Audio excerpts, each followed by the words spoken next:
Blood pouring from the walls and soaking the floors is a horror movie trope often used to portray a home as evil. But in 1987, Minnie and William Winston allegedly experienced this phenomenon in real life. Although no body was ever found, testing proved the substance was, in fact, blood. Police, the Winstons, and other witnesses still wonder about this supernatural event that plagued the elderly couple in their humble Atlanta home. Minnie Winston was 77 years old in September 1987. She lived alone with her 79-year-old husband, William, and had acted as his caretaker since his heel had begun to decline. Minnie soaked herself in a bathtub on the evening of September 8th to relax, but she found nothing but a headache when she emerged. Minnie stepped out of the bath and into something wet and sticky burbling up from between the tile. Blood soaked her feet and the floor. She rushed to call for her husband, who was asleep in their room, and it seemed that the bloody substance wasn't confined to the bathroom. William joined his wife in the search for the source of the blood, finding instead more droplets and puddles. Their living room, kitchen, crawl space, one bedroom, a hallway, and the basement all had the same rust-colored liquid spattered in them from seemingly nowhere. The pair first thought perhaps a small wounded animal found its way into their house, but they didn't find any other evidence of this in their search. There was no source or reason for the liquid that Minnie described as like a sprinkler, spraying up from the floors and all over her home. The dialysis machine that cleaned William's blood in lieu of functioning kidneys was even checked for a leak, but none was found. After exhausting all of their own leads and theories about the liquid, the Winstons decided to call 911 for police assistance. The first emergency service to arrive at the house were EMTs, meticulously checking the elderly couple for missed wounds or cuts on their bodies. Next to arrive were the police and Brenda Dipple, a lab technician tasked with collecting the blood. The police asked whether there were other people in the home and found that Minnie and William were honest in their insistence that it was only the two of them. The couple had locked their doors at 9:30 that evening and then set their security alarm, preventing any intruders. It was around 11:30 that night when the first droplets of blood began to appear. Police had no idea how to help or what was happening, finding no homicide or crime of any kind. Brenda Dipple collected samples from the home that she admitted gave her the creeps. Surprising everyone except for the Winstons themselves, lab testing showed that the liquid was indeed human blood. In fact, it was type O blood. Testing proved that Minnie was type A and her husband's precarious health meant his blood type was already known, also type A. Police informed the press they did not intend to investigate further if there was no evidence of a crime. The idea of a hoax was also posited, and the state crime lab concluded no murder had taken place in the home. The theories had dried up as quickly as the blood in the Winston home. The public's fascination with the phenomena, however, was anything but waning.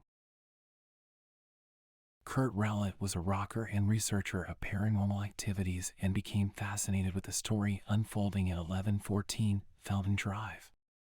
Unlike other reporters and curious parties, Kurt waited 6 months to sit down with Minnie and attempt to find out what was really going on inside their home.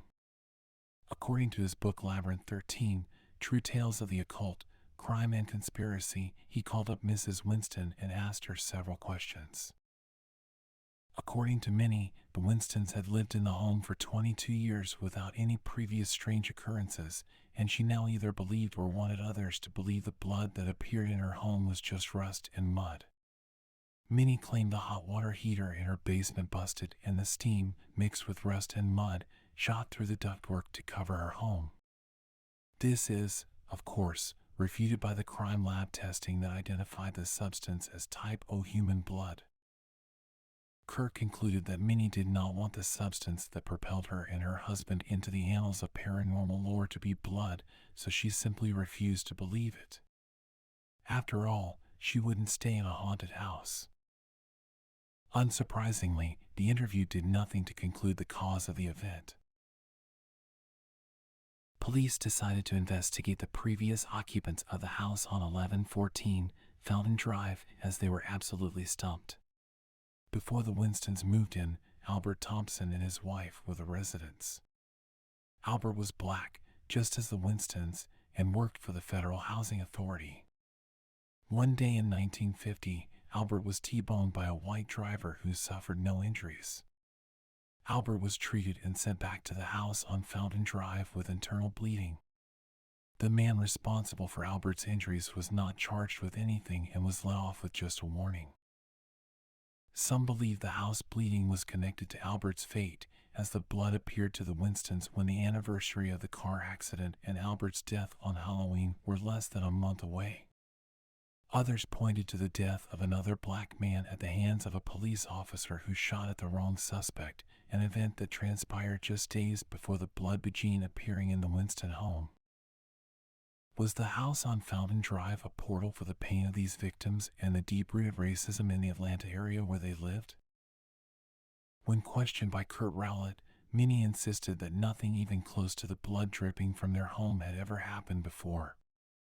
Some people, like lab tech Brenda Dipple, did find the home to be creepy. Later, Dipple told detectives there were rumors about the Winston home being a hub of supernatural activity and occurrences. Police were not eager to jump into these types of theories and reminded the press that no crime had occurred for them to investigate. Rebecca Long of the group Georgia Skeptics published a piece about the home, claiming an investigator shared his belief that the whole thing was a hoax. This Lieutenant Walker allegedly said there were tensions between the Winstons and their grown children, leading to the blood being thrown about the house. One theory stated the Winstons wanted more attention from their children and that somehow William's reliance on a dialysis machine meant he had access to human blood. However, the blood in the machine would be type A if taken from the machine in their home.